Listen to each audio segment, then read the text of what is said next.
Хуульчин хариулт нэвтрүүлгийн 2025 оны 4 сарын 5-ны өдрийн дугаар эхлэхэд үүгээр бэлэн болж байна. Хуульчин хариулт нэвтрүүлгийг хуульчин хариулт Facebook хуудаснаа болоод за өмгөөлийн цэцэн хуульч хуулийн фирмтэй хамтран явуулдаг.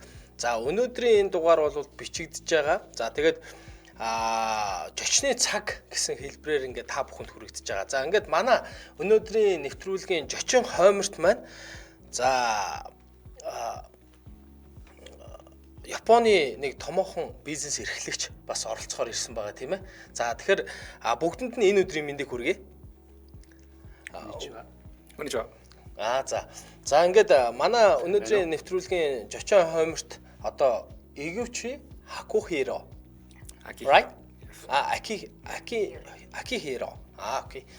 За ингээд тэгэхээр бид нэр одоо манай энэ хуульчин хариулт нэвтрүүлэг нь одоо иргэдэд бас хуулийн мэдээлэл хүрэхээс гадна за бас бусад одоо жочдыг урьж оролцуулдгаараа бас онцлог. За ингээд өглөөний мэнд золоо. За өглөөний мэнд бүгдэнд нь бол өглөөний мэнд хүргье. За өнөөдөр бол онцгой зочны ийм цаг байна. За Япон улсын одоо бизнесийн талаар Япон улсад бол хичээл заадаг Iguchi Саныг бол би Монгол улсад бол олон удаа энэ Японы бизнесийн одоо бизнесийн менежментийн талаар бас бизнесийн менежментийн зохицуултын талаар хичээл зааж семинар орж ирснийг бол мэднэ. Бас нэлээд удаа бас ингээд орчуулгаар бол тэр одоо хичээлүүдийг сонсч байсан. Тэгээд маш ийм одоо мундаг ийм профессор хүн байгаа. Тэгээд энэ хүнийг бол танилцуулахыг хүсэж байна. 江口さんの方から自己紹介お願いします。はい、こんにちは、江口明です。江口明弘です。はい。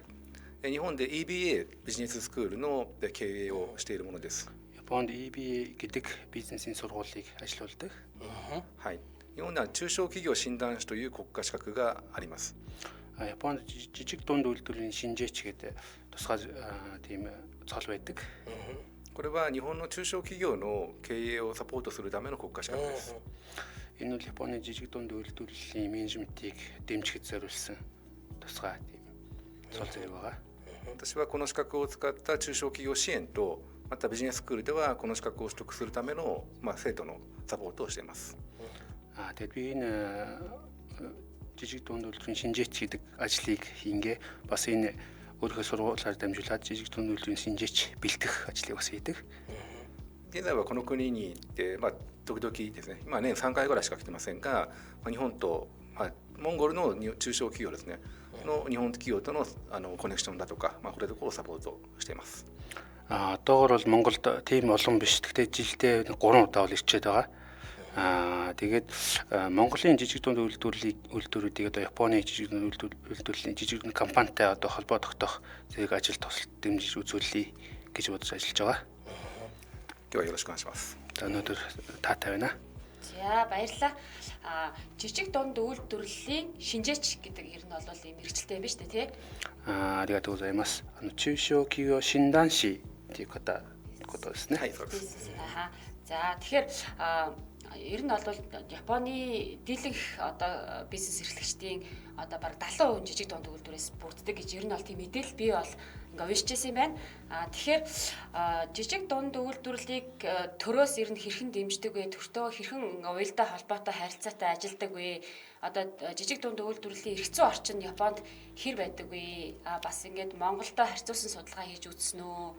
Энэ талаар ярьж өгөө. 中小企業というのは日本で国からどういうサポートされてますか？あとその法的にどういう環境でモンゴルと比較するとどういう点が気づいたことはありますか？はい。国は特に中小企業の中でも小規模企業というのは従業員の規模が5人とか20人とか非常に少ない従業員の会社の規模を小規模企業と言います。жижиг дунд хэмжээний компани гэдэг нь болохоор ажилтны тоонод 5 хүн ч гэдэм үү 20 хүн ч гэдэм үү маш жижиг хэмжээний компани хэлж байгаа. この中小企業と小規模企業っていうのをさらに分けてそれぞれの規模に応じた手厚いサポートを講じています。Тэгээд энэ жижиг дунд болон бас бичил гэсэн бүр жижиг гэсэн ангиллал байгаа. Энэ хоёрыг бас хооронд нь ялгаж үзээд энд нь таарсан одоо төрийн дэмжлэг үзүүлэх бодлого явуулдаг. はい、事業の立ち上げももちろんですが、立ち上げた後の資金の調達であるとか、あとは経営の改善、経営の革新、こういったところのサポートも行っています。 бизнесээ эхлэх болон бизнесээ эхлэхийн дараа одоо хөрөнгө мөнгө ханаас одоо босгох татан төлөвлөх тэрнийхээ дараа менежментийн ямар асуудлууд байна. Энэ бүх дамжлагт нь одоо дэмжлэг үзүүлэх ийм систем байгаа. 特にモンゴルとの大きな違いというと、資金供給の面でのサポートの手厚さ、ここが決定的に違うと思います。 Монголд ялгаатай зүйл нь гэвэл хөрөнгө мөнгө босгох одоо хөрөнгө мөнгөний дэмжлэг үзүүлэх тал дээр Япончууд бол илүү боломжтой гэж харагддаг. Япон тал нь. 資金供給としては融資をするというやり方と助成金によるサポートっていう2つのアプローチがあります。 Тэгээд түрүүс одоо хөрөнгө оруулалтын зээл олох эсвэл бүр боцлогоо тусламж үзүүлэх гэсэн ийм аргууд байгаа. 助成金に関してはそれなりの条件がありますが、融資に関しては比較的ほぼよっぽどの状況でない限りはほとんどの企業が銀行から融資を受けることができるような環境があります。 Тэр иргэн олгодохгүй одоо тусламж гэдэг тал дээр бол янз янзын нарийн одоо нөхцөл шаардлагатай тусгай шалгуурыг хангасан байх шаардлагатай. Харин төрөөс олгож байгаа зээл гэдэг ойлголтын дээр бол тэр нөхцөл нь гайгүй. Ер нь баригтай компани авах боломжтой байдаг. 特に金利が決定的に違っていると思っていて、モンゴルの貸し出し金利が年利で 30% ぐらい、日本はその10分の1もしません。 Тэгээ Япон Монголын нэг том ялгаа нь тэр зээлийн хүүний ялгаа байгаа. Монголд бол одоо бараг 30% байдаг юм их өндөр хүү байна. Японд бол тэрний бараг 11-д ч хүрэхгүй тийм хүүтэй байдаг. Жилийн хүн. なので資金の調達ができるっていう点だけではなく、その調達した資金を運用するための資本コストも日本の方が安いので、そういった意味では失敗する確率を少なくすることができるのが日本の特徴だと思います。 Тэгээд зээл авахд их боломжтой. Тэгээд зээл авах гарч зардал нь гэсэн Японы тал нь бараг хямдхан болов гэж тооцоолж тас ер нь байгуулагдаад дампуурах эрсдэл нь бол Япон арай гайгүй юм шиг санагдаж байгаа Монголд харьцуулахад. За баярлаа. Тэгээд юу жижиг дунд үйлдвэрлэлийн одоо шинжээч гэсэн. Тэгэхээр менежментийн тал дээр одоо жижиг дунд үйлдвэрлэлээ босгоход одоо менежмент дээр хэрхэн одоо монголчууд ингэж одоо зохицуулт хийж ажиллах вэ? Тэр тал дээр ер нь зөвлөгөө өгвөл гэж бодож байна. Зөвлөгөө өгөх үү? ありがとうございます。中小企業を立ち上げて、でそのマネジメント経営面ではモンゴルの企業はこうした方がいいですよっていうアドバイスはどこにありましたらお願いします。はい、2つあります。一つは、いわゆる経営そのものをおそらくちゃんと学んでいないっていうところが一つと、あとは倫理的な問題がモンゴルの経営者には結構多いなっていうところを感じています。 Тэгээд хоёр зүйл дээр анхаармаа санагддаг. Нэг нь болохоор яг менежментийн онол гэдэг талаас нь бас сайн мэдлэггүйгээр бизнес эхэлж байгаа хүмүүс их байгаа шиг санагддаг. Нөгөө тал дээр бас бизнесийн одоо ёс суртахуунд ч юм уу үзэл бодол тал дээр бас анхаармаар зүйл монголчуудад ажилладаг гэж боддог. 特に前者の経営っていう観点ではあまりそのマネジメントの勉強をせずに事業を立ち上げているなっていうような印象が強くて、日本でもそういった中小企業者は多いんですが、やはりその本当にバータル的なマーケティングプロモーションを続けているような企業が多いなっていう印象を特にモンゴルでは感じています。 Японд ч гэсэн яг онлайн сурахгүйгээр бизнес эхэлж байгаа тохиолдлууд их байдаг Монголтай адилхан. Гэхдээ Монголд яг нэг тухайн үедээ аргалал явдаг одоо маркетинг засварчилгаа ч гэсэн яг нэг тухайн үеийнхэл одоо байдлаа аргалсан маягаар явуулж байгаа тийм системтэй ерөөсөө харж үзэхгүй байгаа санагддаг. 後者の倫理の観点に関してはこちらの方がおそらく深刻で、あまりその株式会社の権利とか義務とかっていうことについてモンゴルの経営者の方は重要視していないというか、コンプライアンスの概念とか情報開示の概念とか、これところがモンゴルの経営者は非常に薄いなということを感じます。Тэрний дараагийнхан одоо компанийн одоо ийм байх ёстой гэсэн одоо governance гэдэг юм уу, одоо хувьцаат компани бол иймэрхүү одоо ёс суртахуунтай иймэрхүү дүрмтэй одоо мэдээлэлээ ингэж нээлттэй байлгах хэрэгтэй, одоо хувьцаа эзэмшигдэх хэрэг ингэж бодох хэрэгтэй гэсэн энэ тал дээр бол монголчууд ерөнхийдөө ойлголт муутай сул байдаг юм уу гэж ойлгосон. За. За чимгээ багш нэг асуулт асуух тий. За бүгдээрээ сайн байцгаана уу? Энэ өдрийн мэнд хүргэе. За би ээгүүчээ санг бол Монгол улсад бас төрийн болон төрийн бас байгууллагуудтай санамжчих байгуулад энэ зөвхөн жижиг дунд гэхгүй ер нь бол компани хуулийн этгээдийн менежментийн талаар хичээлүүд семинарууд явуулж ирснийг мэдж байна, санаж байна. Тэгэхээр ээгүүчээ санд нэг ийм асуулт сонирхож байна. Хоёр асуулт байна. Нэгдүгээрт ер нь бол Япон улсад энэ нийтлэг ер нь компаниудаа одоо дөнгөж үүсгэн байгуулж байгаа болон үйл ажиллагаа явуулж байгаа бүхэл салбарууд чиглэлүүдээр явуулж байгаа энэ компаниудаа татврын одоо орчинд татврын эрх зүй болон татврын орчинд ер нь ямар хөнгөлөлт урамшуул үзүүлдэг вэ? Ийм асуулт байна. За дараа нь болохоор ер нь өсөн бодож байгаа компаниуд, стартапууд, за ийм компаниуд бас ямар тодорхой сая бол зээл ярьлаа л да. Зээлийн дэмжлэг үзүүлдэг, хүү багтаа зээлийн дэмжлэг үзүүлдэг. Энэ үйл ажиллагаанууд одоо цаашаа хөгжөөд явахт нь бас тодорхой ямар дэмжлэгүүд байдаг вэ гэсэн асуултууд байна. 江口さんのことは昔からよく知っていて、モンゴルで、中小企業だけじゃなくて会社の経営に関するセミナーを何回か行ったことをご存じております。それで2つの質問があって、1つは中小企業を立ち上げた人に会社に対してその税金面からどういう免除どういう支援の制度がありますか。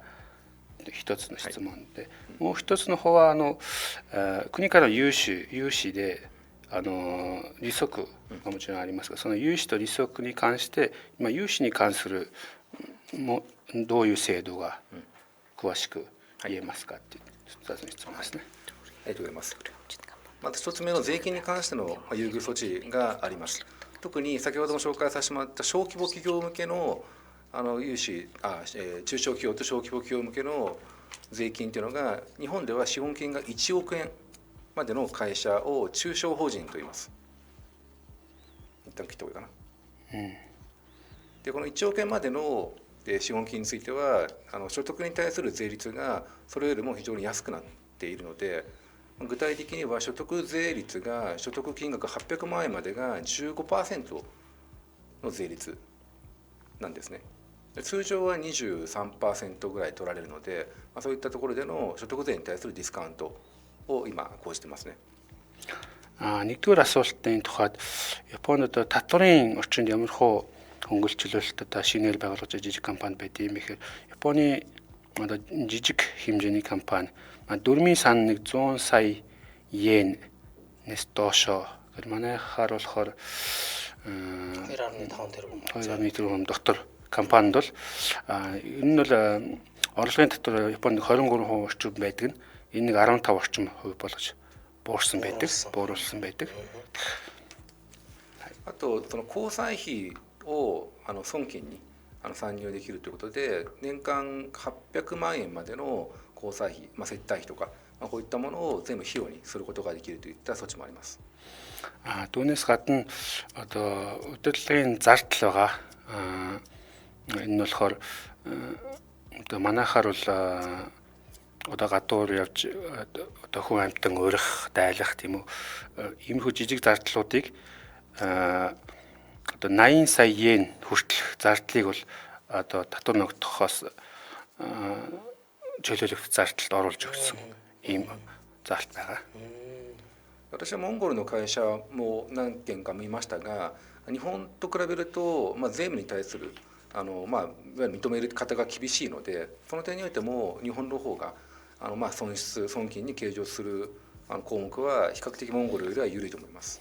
Тэгээ яг энэ тал дээр Монголын компаниуд бол энэ татвар ногдохоос хазагдах зардал дээр бол их чанга энэ барагтай зэрлэг оруулдаггүй юм шиг санагдсан. Японд бол энэ тал дээр энэ зардлуудыг нэлээд оруулж өгдөг. Энэ тал дээр татварын хэмнэлт болдог байхаа гэж бодож байна. はい。で次の融資の件に移ります。融資についてはとにかく冒頭に申し上げたように手厚い方法がありまして、自己資金がほとんどなくても銀行から融資を受けることができるっていう状況が今あります。 Тэгээд хоёр дахь асуултанд одоо төрөөс олгож байгаа зээл гэдэг тал дээр бол нөхцөл нь маш хөнгөн. Энэ өөрийн хөрөнгө маш бага хувьтай байсан ч гэсэн тэр хүн зээл авах боломж маш өндөр байдаг. なぜそれがあるかというと、モンゴルもあると思うんですが、いわゆる連帯保証人の制度っていうのが日本はしっかりとしていて、国が会社を作って企業の代わりに企業の連帯保証人になってくれるといったシステムがあります。Тэгээд Японд яагаад ийм Монголоос өөр энэ тийм боломжтой байгаа гэхээр Японы төр нь өөрөө тэр компани батлан даахч болж өгдөг ийм хуулийн тогтолцоо байдаг. このシステムで大体8000万円まで無担保で保証協会っていうんですが、こちらの協会を使って中小企業は融資を受けることができます。 Тэгээд 80 сая йен хүртэл бол одоо төр батлан даагаад зээл олох боломжтой ийм тогтолцоо байгаа. 2 тэрбум орчим төгрөг гэж ойлгох нь шүү дээ. Тэгэхээр бас нэг юм гарч иж зөрүүтэй юмнууд гарч ирж байна шүү дээ. Ер нь бол яг одоо жишээ нь төрөөс нь тий одоо Японд бизнес эрхэлж байгаа, жижиг дунд бизнес эрхэлж байгаа ч гэдэг юм хүмүүсээ дэмжих ийм бодлогыг явуулж яг бодитоор явуулдаг юм байна. Тийм байна. За тэгэхээр би нэг асуулт байгаа. Ямар асуулт вэ гэхээр туслан гүйцэтгэх гэрээ гэдэг зүйлийг бол одоо жижиг дунд бизнесийн одоо ажиллагааны хүрээнд бол яг энэ ойлголтыг зөвхөн Японд л хэрэгжүүлдэг юм шиг одоо надаа одоо тийм мэдээлэл байна л да. Тэгэхээр энэ туслан гүйцэтгэх гэрээгээр ямархуу аж ахуйн нэгжүүд хамрагдах боломжтой байдаг вэ? Энд одоо зөвхөн жижиг дунд бизнес эрхлэгч нар хамрагдах боломжтой байдгүй. Эсвэл тухайн одоо бизнесийг эрхэлж байгаа өөр ямар ч компани хамрагдах боломжтой байдгүй те. Энэ талаар нэг бас асуумаар байна. 日本でこういう手厚い方法があるっていうのは今分かりましたと。それで質問がありますと。で会社の、下請けっていう制度が日本にあるって聞きますね。で下請けっていう制度は日本の中小企業のみに対処するのか、もう全体の企業でできるっていう制度なのかっていうことですね。はい、下請けっていうのは確認なんですが、例えば建設業が元請けがあって一部の仕事をとか全部の仕事を、それでも規模の小さい企業に外注する。これを下請け構造っていうふうに定義してますが、合ってますか？ Тэгэхээр энэ туслан гүйцэтгэх зүйлийг яг жоохон тодруулах хэрэгтэй байна. Энэ туслан гүйцэтгэхээр одоо жишээл барилгын компани бол өөрөө их ажлуудаа өөр компаниар гүйцэлдүүлэх энэ үйл явцыг хэлж байна уу те? Энэ туслан гүйцэтгэх гэрээ гэдэг нь ерөнхийдөө Монголд бол монголчууд одоо Японы улсын засгийн газраас нэг одоо судалж исэн байгаа юм л да. Энэ туслан гүйцэтгэх гэрээгээр одоо жижиг дунд үйлдвэрлэлийн сан нь одоо иргэдэд тусалцаа үзүүлж исэн. Иргэдийнхаа бизнесийн одоо үйл ажиллагааг одоо тусалж дэмжиж исэн гэдэг зүйл байна. Тэгэхээр яг энэ туслан гүйцэтгэх гэрээ зөвхөн одоо хоёр байгууллагуудын хооронд биш те. Төрөөс одоо туслан гүйцэтгэх гэрээгээр бизнесийн байгууллагуудаа дэмжиж исэн тохиолдолд одоо асууж байгаа юм. この下請けっていうのは、概念としては全く同感ですが、彼がこの中で国がその中小企業に仕事を下請けとして、やってもらうというそのケース、その場合はどういう感じですかって言ってますね。入札のmanайхаар тендер гэж ойлгох тий. そうですね。中小企業に対して、入札分野は結構中小企業者はよく活用していてですね。で大企業と規模が当然入札規模が違うんですけども、多くの中小企業が入札システムっていうのを活用して、年間の受注というか売上を補填というかね担保している企業っていうのはたくさんいます。Энэ жижиг дунд үйлдвэрлэлээр бол энэ одоо төрийн ажлыг авч хийн гэдэг бол түгээмэл байдаг. Мэдээж том компанитай ажиллах мөнгөнд дүн бол мэдээж шал өөр түвшинд яригддаг ч гэсэн одоо төрөөс ажил авч хийж одоо бизнесийнхээ урлагийг бүрдүүлэх компани зөндөө байгаа. Би нэг асуулт асууж байна. Японд Монголд одоо нөгөө төрийн өмчт компаниуд бас байдаг. Японд ер нь төрийн өмчт компани гэж байдгүй. Ямар төр засгийн нэр тий. Тэгээ төр засгтайгаа хэр уялдаа холбоотой ажилт юм бол төрийн өмчт компаниуд ер нь Японд хэр засгалдаг вэ?モンゴルは民間企業と国の公的機関があって、日本も同じですよねと。で日本ではその公的機関のその経営に関してはどんな感じですかと。公的機関の経営って民間企業じゃなくて国の、国が株式を持っている国の企業の、経営に関しての質問ですね。なるほど。日本でもいわゆる第三セクターであるとか、さっき紹介したレンタル承認会社っていうのも国が持っている株式会社なんで、そういったその中小企業の経営をサポートする目的の株式会社っていうような形式っていうのは多いんですが、国が直接投資をして何かしらの事業を行うケースっていうのはそこまで多くないです。Японд бол төрийн байгууллага одоо жишээлбэл энэ 3 дахь секторыг дэмжсэн гэдгээр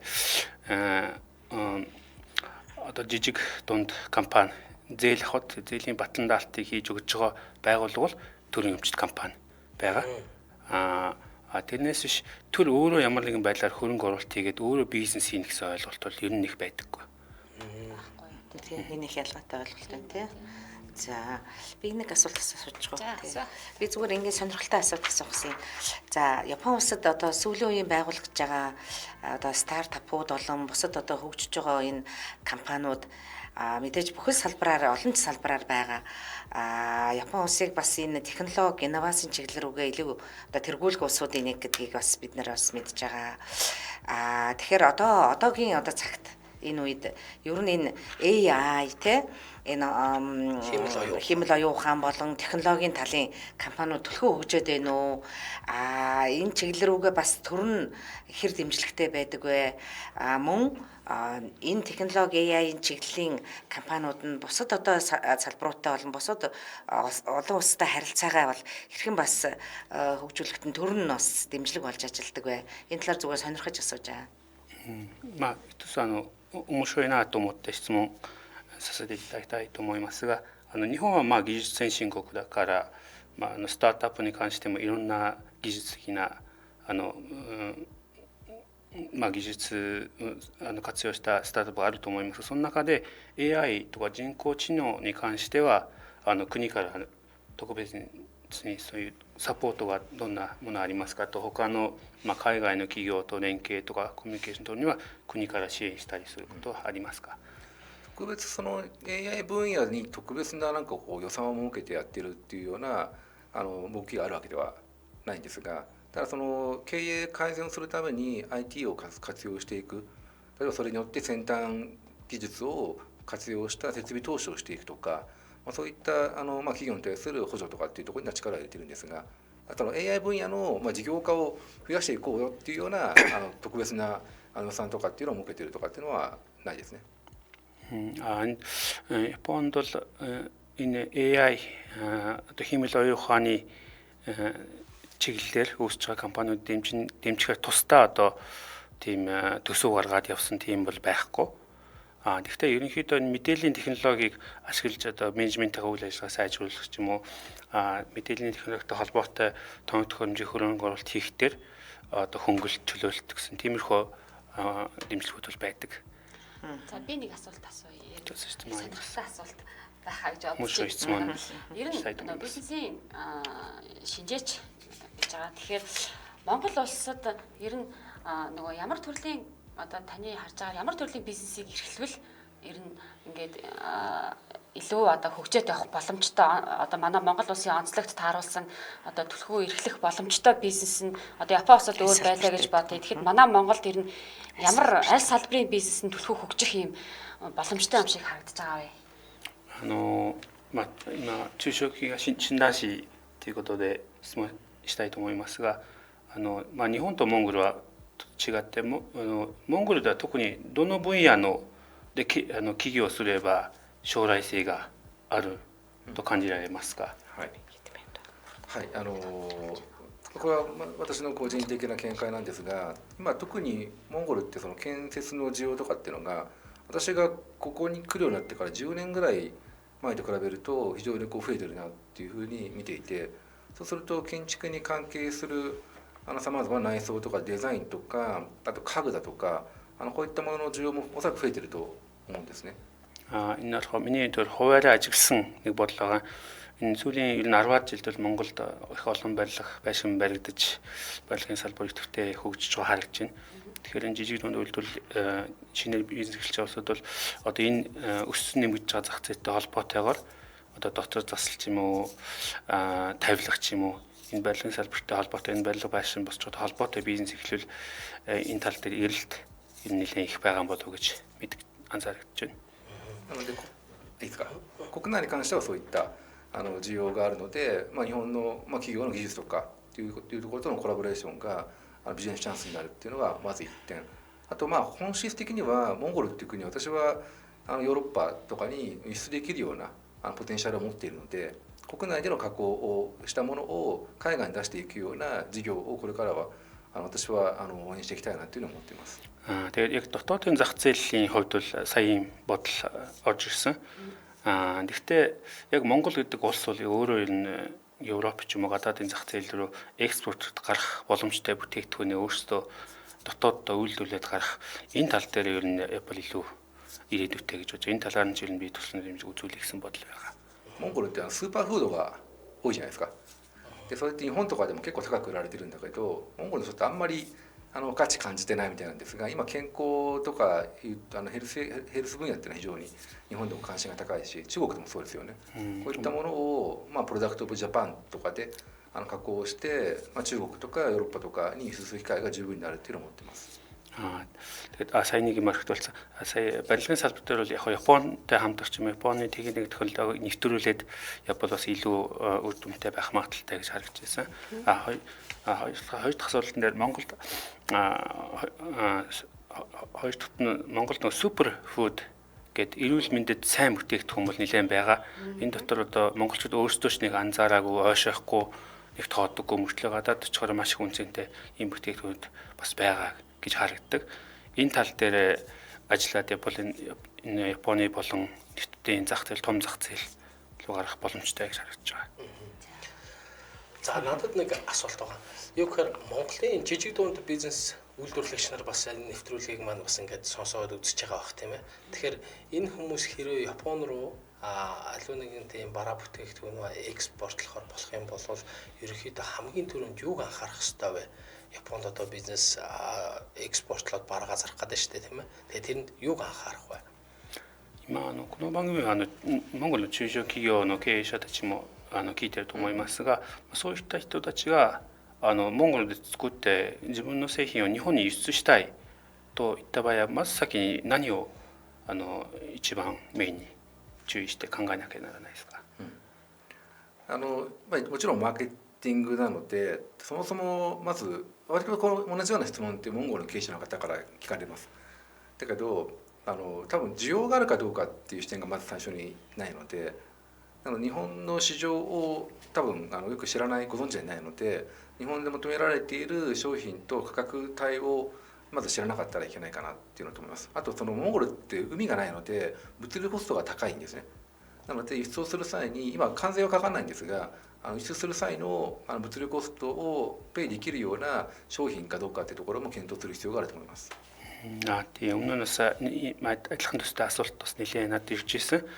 Тэгээд яг за өөрийн бүтээгдэхүүнийг гаргахад тэгэхэд хамгийн чухал асуудал бол мэдээ Японыхоо зах зээлийг эхлээд жоохон судлаад яг тэнд ямар хуу эрэлт, ямар хуу шаардлагатай, ямар хуу бүтээгдэхүүн эрэлт байна гэдгээ судалсан байх хэрэгтэй. Дээрээс нь Монгол одоо далай байхгүй орн учраас Японд руу ямар нэгэн бүтээгдэхүүн аваачхад одоо тээврийн зардал жоохон өндөр гарах хандлагатай байдаг. Энэ тээврийн зардлаа бас тооцоолж үзээд тэгээ бүтээгдэхүүний үнийн өөрчлөх чадрыг энэ тээврийн зардалтай нэлээд сайн тооцоолсон үндсээр тэр үнэ гаргаад өөрчлөх чадвараа судалсан дээр болоо гэж боддог. За би нэг өөрийнхөө нэг асуулт сонирхоод байна. Юу гэхээр яг энэ хүрээндээ энэ чиглэлээрээ Монголд одоо манай улсад бол ингээд компаниуд ингээд байгуулад амархан байгуулцдаг. Хоёлаа нийлээ байгуулчин, заргааж байгуулчин ер нь бол ингээд дуртай юм хийх гэдэг залуучууд. Тэгээд цаашаа доктортой ингээд хөгжөөд яваа доктортой ингээд үйл ажиллагаа явуулахад нь төрийн тэмцэлэг магадгүй дутдаг байх. За тэгээд өөр бусад хүчин зүйлүүд байдаг байх. Тэгэхээр та түрүүн бас онцлоо. Тэгэхээр Монгол компаниуд бол аж ахуйн нэгжүүд бол жижиг дунд үйлдвэрлэлүүд бол нэгдүгээр менежментийн онлын талаасаа бол сайн судлах хэрэгтэй. Тэн дээр бас утгатай байдаг гэж магадгүй гэд хэллээ. Тэгэхээр та өөр нэмээд бас зөвлөгөө олгоод эдгээрт хэлэхэд ямар бас нэмэлт юмнуудыг анхаарах вэ? Танай улс бол одоо энэ тал дээр компаниуд ч маш доктортой ажилладаг гэж харж байгаа. Тэгээд бараг л насаараа нэг компанид ингээд үүсгэн байгуулсан бол бараг насаараа энийг ажилуулад дараагийнхаа үнд өвлүүлэх ч юм уу ингээ аваа явдаг гэж ойлгож байгаа. Жишээд оюутны үйлдвэр гэхтэл одоо бүр ерөөсөө тэр хүний насан туршийнх нь одоо үйл ажиллагаа өмч байдаг. Тэгэхээр та бас нэмж одоо биднэрт хэлэх юм өөрийнхөө зөвлөгөөг бас хэлээч гэж хэлсэн.モンゴルでは会社を作るのは簡単で、一人でも二人でも会社を作って、それで継続していこうとみんな頑張ってますね。それで、国からの支援はそこまでなかったりしますし、あと経営理論を学んでなくて事業始めたりしてみんな苦戦してると思いますが、日本の場合だとその会社を1代目とか2代目に継ぐほど長くやって一生やるとか、そういった長く継続できるっていうじゃないですか。それに関してモンゴルの企業に対するアドバイスが追加であればお願いします。はい、日本とモンゴルとそんなに多分変わらなく、日本も立ち上げた企業の、おそらく10年後には9割の会社はもう倒産していなくなってます。なので日本もモンゴルも同じくたくさんの企業が生まれてまた消えていくっていうところはそんなに大きくは変わらないんですね。Монгол Япон бол ер нь ойролцоо нөхцөл байдалтай болоо гэж бодож байгаа. Ер нь 10 жилийн дараа гэхэд шинээр байгуулсан компани 90% нь ер нь дампуурчсан байдаг Японд ч гэсэн. 何が違うかというと、先ほど申し上げた資金の供給があるので、例えば経営が悪くてもそれなりの期間長く経営を続けることができるっていうのが日本の企業の寿命が多分他の国よりも相対的に長い理由の一つだと思います。Тэгээд Монголтай харьцуулбал Японы компани нас л яг арай урт байгаадгаа нэг шалтгаан нь болохоор одоо төрийн хөрөнгө мөнгөний дэмжлэг байгаад байгаа учраас хөрөнгө мөнгөний дэмжлэг их хэмжээгээр компани урт наслаад байгаа юм болоо одоо менежмент нь болохгүй байлаач гэсэн мөнгөндөө болоод мөнгөнд байгаад байгаа учраас дахиад нэг хэдэн жил ингэ байгаад байгаа юм болоо гэсэн ийм төсөөлөлтэй байгаа. ただ長く生き残っている企業は確かに資金が安定しているというところは間違いないんですね。なのでやっぱりその資金供給が継続できるということと、しっかりと利益を残せる仕組みを作るというところがおそらく会社として長く継続することができる、おそらくというか会社が長く継続することができる理由なので、それをどうやって実現するかというと、おそらくモンゴルの方も日本の方も意識してなくって実は本質なのはリピートのお客さんを育てていくというところですね。Тэгээд хөрөнгө мөнгөний дэмжлэг байгаагаад урт наслна гэдэг бол яг нэг асуудал. Гэхдээ компани одоо удаан жил доктортой ажиллуулна гэдэг чинь болохоор ашигтай ажиллагаа байж аж компанид мэдээж урт наслна гэсэн үг. Тэгэхээр энийг Монгол Японд аль талд анхаармаар зүйлүүл компанийнхаа тогтмол байнгын өөрчлөлөгч үүсгэх гэдэг тал дээр аль тал дээр ер нь анхаарал явах зүйтэй л гэж бодож байна. 日本の企業で長くお客さんに愛されている会社は新規のお客さんを取るよりもやっぱ既存のお客さんでしっかりと利益を出します。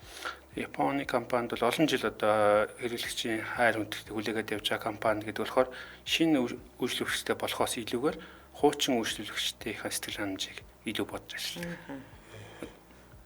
その点がそれは日本の企業とモンゴルの企業はおそらく変わりがなくて、モンゴルの企業の方がおそらくあんまり意識がないかなっていうのはお店とかで感じるところですね。Тэр бол Японы компани, Монголын компани аль аль нь анхаарах хэрэгтэй асуудал. Гэхдээ монголчууд энэ тал дээр арай яг Япончуудыг арай бага анхаарч байгаа юм шиг мэдрэгддэг.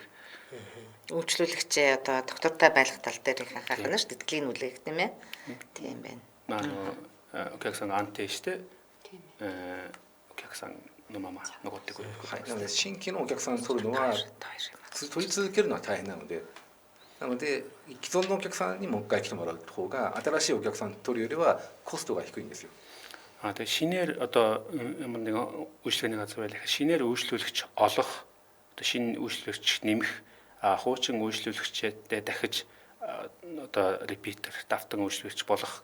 Тэгэхээр аль нь зардал багтаа вэ гэхээр шинээр хүн олох бол их өндөр зардалтай байдаг. Үйлчлүүлэгч олно гэдэг бол. 日本の企業でも、新規ばっかり追ってる会社はあんまり長く続かないです。 Тэгээд дандаа шинэ хүн лөө ингээд тэмүүлсэн компани бол энэ их олон жил оршин тогтнож чаддаг. За ямар ч л байсан өнөөдрийн нэвтрүүлэгт маань хүрэлцэн ирж тийм ээ.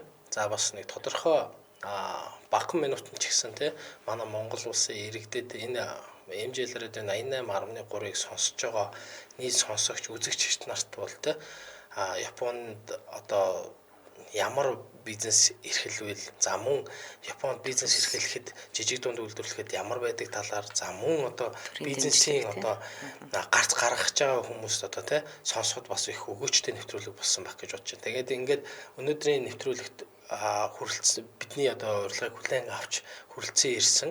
За игүүчээ сандаа баярлалаа. Кё гэдэг үүтэй. Аригато гозаймас. За ингээд энд хүрээд манай өнөөдрийн нэвтрүүлэг үгээр өндөрлөж байна. За манай нэвтрүүлэгтэй холбоотой санал хүсэлтээ та бүхэн хуульчийн хариулт Facebook хуудаснаа болоод өмгөөлийн цэцэн хуульч хуулийн фирмийн Facebook хуудаснаа та бүхэн одоо комент хэлбэрээр мессеж хэлбэрээр үлдэх боломжтой. За мөн одоо нэвтрүүлгийн талаар одоо асуух зүйл, эрх зүйн талаар маргаантай зүйл байх юм бол за мөн бизнесийн одоо зөвлөгөө авах орлох юм бол за бас манай хуулийн фирмд бас хандаарай. За ингээд өнөөдрийн нэвтрүүлэгт одоо хамтран оролцсон та бүхэнд баярлалаа. За баярлалаа. Баярлалаа. Зочиндоо баярлалаа. Баярлалаа. Аригато гозаймас.